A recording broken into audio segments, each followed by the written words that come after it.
Morning guys, it's Mighty Smurf here. Today's tutorial video is going to be for the new zombies map for Gorod Krovi, or Gorod Krovi if you want to say it in an authentic sounding Russian accent. And in this video I'm going to be showing you firstly how to turn on power and then how to make your way to Pack-a-Punch.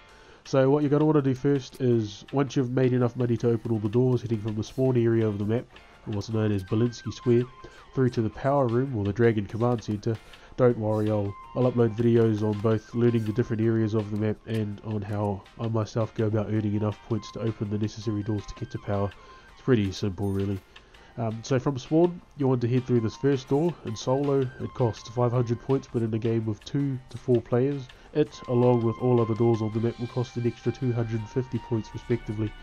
So once you're in this room, you're going to want to head up the first flight of stairs, and to your immediate right, you'll see a cell door. You want to head through it, where you'll find Jug, and then out down the balcony stairs. Now you'll want to go through this flooded generator room, and you'll see here that I picked up the first shield part on the shelf, and I'll be posting a video on the locations for all shield parts in this map, and also on how to upgrade the shield.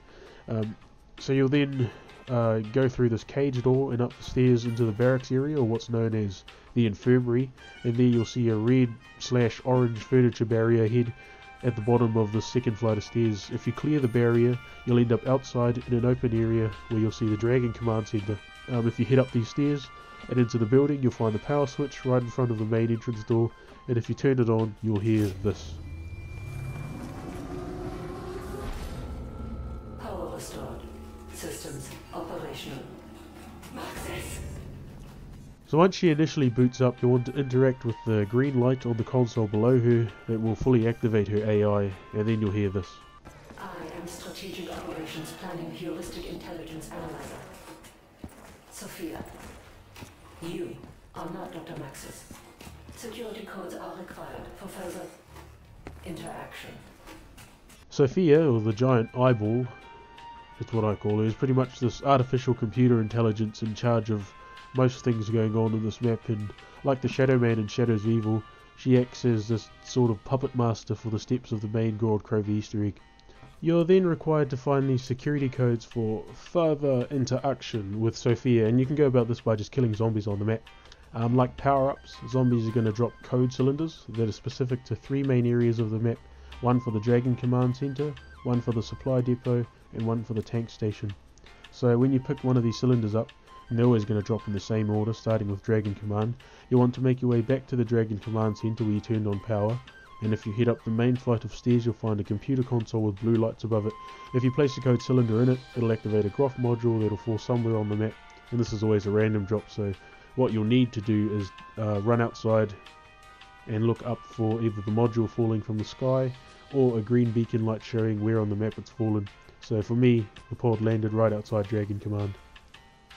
What you'll need to do now is defend this Groff module from the attacking zombies, much like the skull rituals on Zetsubo no Shima, until the pod opens. Now this usually requires about 15 zombies to be killed around it, and you'll see them get electrocuted by the Groff module that kind of charges it up enough to be opened. During this, zombies will continually spawn, even if a round ends midway through the step, but they only ever go after the pod unless you're standing in their way. Once it's powered up, it'll electrify and release smoke that then opens the main capsule body, and inside you'll be able to pick up a network circuit. You now need to repeat this step of killing zombies until you pick up the second code cylinder specific to the supply depot. Once you have this, you want to head over to the supply depot. Again, I'll be posting a video explaining the different areas of the map to help familiarise you with it. So you want to head to the supply depot, clear the furniture debris, take an immediate left, and then a right, and you'll find a second computer console, this time with yellow bulbs. Place the code cylinder in, and Bob's your auntie. You'll then have to quickly locate the Groff module on the map, defend it, and take the second network circuit from inside. Finally, repeat the series of steps a third time, pick up the code cylinder, place it in the console with red bulbs at the tank station, which is up on the main Dragon terminal balcony. Look for the fallen Groff module and defend it to get the last network circuit piece. Now, if the pod takes too much damage from zombie attacks, you'll notice that the set of green lights above the central chamber turn yellow and the siren will start pinging like shown here in the video. The Groff module has 3 stages of health, green, yellow and red, and if too much damage is inflicted, the pod will explode and you'll have to pick up another code cylinder to call another pod down. It's not that big of a deal, it just might get annoying. So now that you have the 3 network circuits from the Groff modules, you want to then make your way back down to the flooded generator room and place all 3 pieces in the main generator in front of the entry walkway from Jug.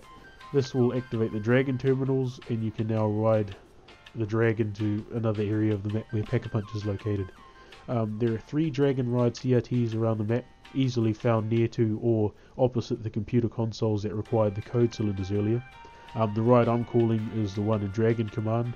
Opposite the blue computer console there is also one in the supply depot, up the flight of stairs across from the yellow computer console, and one in the tank station up on the main balcony opposite the red computer. If you call the dragon, which costs 500 points, and wait a few seconds, the dragon will land and you'll be able to ride him, her, Z, if you're one of those gender exclusive people, to Pack-a-Punch. Now upon jumping on the dragon you'll enter a pretty cool cutscene, and I like it because it kind of gives you a bit of a breather, especially when you're in higher rounds and you need a break. So when the dragon shoots you into the PAP room, you'll just want to head downstairs and the Pack-a-Punch machine will be right there. Note, you won't be able to use PAP or leave this area if you activate the Dragon Strike lockdown. I'll also make a video on this as well. So I'd advise you to pack your weapon as soon as you get down there, provided you can afford it of course, before doing anything else. Also, if you head down the next flight of stairs opposite the Pack-a-Punch machine, you'll end up in the hatchery area of the map, where you can pick up the dragon egg that will ultimately give you the Gauntlet of Siegfried. So that's pretty much all for this video on how to turn on power and how to get to Pack-a-Punch. If you guys liked it, then please show support by hitting that like button. If you haven't already, you could subscribe and share. Help me get to 100 subs. That's going to be my main goal moving forward at the moment. And like I said, I'll be uploading more videos on other things I've touched on in this tutorial. So yeah, thanks for watching, and I'll see you guys when I see you guys. Morning!